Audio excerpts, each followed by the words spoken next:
Selon Bleu FM, Sainte-Anne-des-Monts, le mouvement Action Chômage de la Gaspésie et d'autres organismes de défense des sans-emploi se réjouissent du retour d'un modèle de décision tripartite pour les appels liés à l'assurance-emploi.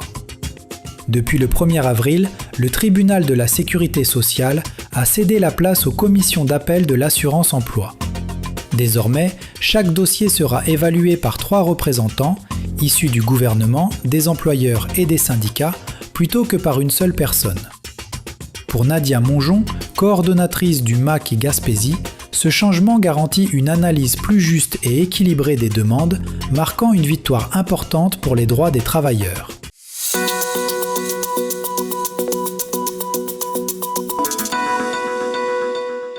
Selon Radio Gaspésie, le coup d'envoi de la pêche au homard dans la zone 20, initialement prévu pour le 25 avril, est officiellement reporté au 29 avril.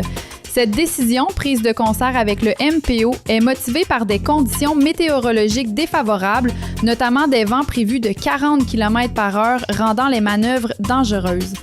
Au-delà des enjeux de sécurité, O'Neill Cloutier souligne les défis économiques qui attendent les 125 pêcheurs de la zone. La rentabilité est menacée par l'explosion du coût des intrants. Le prix du diesel et des appâts, comme le maquereau dont le coût a presque quintuplé en 10 ans, pèsera lourdement sur la saison. Une nouvelle analyse météo sera effectuée le 27 avril.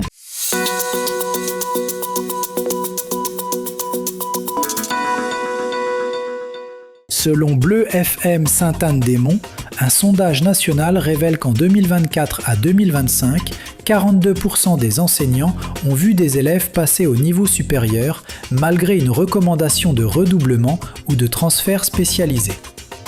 En Gaspésie, Anne Bernier, présidente du syndicat des travailleurs de l'éducation de l'Est du Québec, confirme que cette réalité touche durement la région.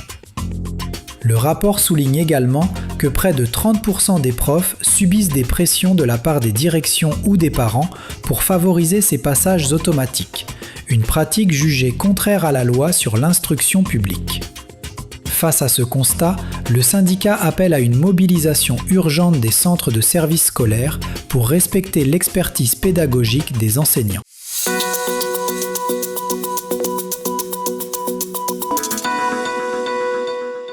Selon Radio Gaspésie, le conservateur du site historique national de Passepébiac, Jeannot Bourdage, salue la décision de la ville de Gaspé d'investir dans la réhabilitation du bâtiment de la compagnie Robin à Rivière-au-Renard.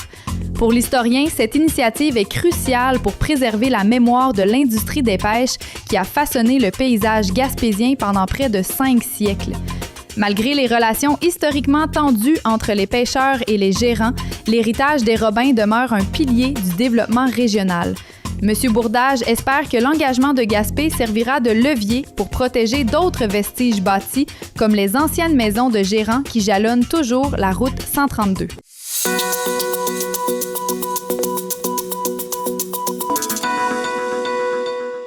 Selon Bleu FM Sainte-Anne-des-Monts, la députée de Bonaventure, Catherine Blouin, accède officiellement au Conseil des ministres à titre de ministre de la Famille. Cette nomination, confirmée par la première ministre Christine Fréchette, marque le retour d'un siège gaspésien à la table des décisions gouvernementales.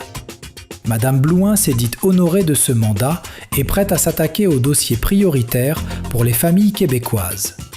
La nouvelle a suscité une vague d'enthousiasme chez les élus locaux, de Daniel Côté à Samuel Parisé, qui voient en cette nomination un levier majeur pour faire avancer plus rapidement les enjeux régionaux et assurer une meilleure représentation de la Gaspésie à Québec.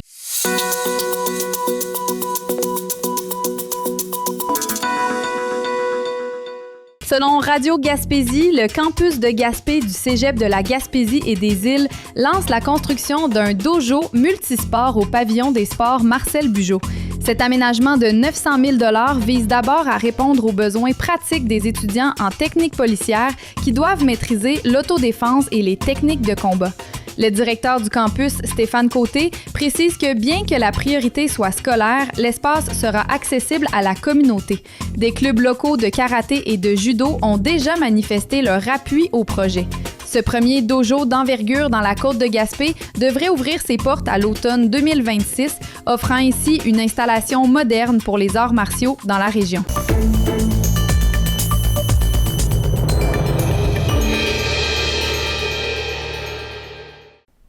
Le Coq d'Or de Grande-Rivière, là où le plaisir de bien manger rencontre la qualité d'un service courtois. Notre menu varié ne peut que satisfaire vos attentes. Le Coq d'Or vous propose ces classiques qui ont su faire sa réputation au fil des ans. De son fameux poulet en passant par sa poutine légendaire et sa pizza gourmande, font du restaurant Le Coq d'Or un incontournable en Gaspésie. Le restaurant est ouvert de 16h à 20h. Pour bien connaître les jours d'ouverture et nos heures d'opération, consultez notre page Facebook. Vous devez obligatoirement passer votre commande par téléphone. Vous avez le choix d'utiliser le service de livraison ou de venir chercher votre commande au bar laitier.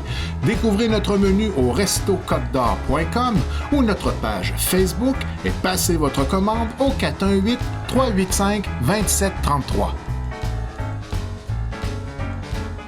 Toute l'équipe de Michel et Terry Whittom vous attend à votre pharmacie Jean Coutu de Grande-Rivière. Pour des conseils professionnels, des produits de qualité, venez nous voir, ce sera un plaisir de vous servir. Des cosmétiques aux soins de beauté en passant par les soins de santé, c'est chez votre Jean Coutu de Grande-Rivière que vous trouverez satisfaction.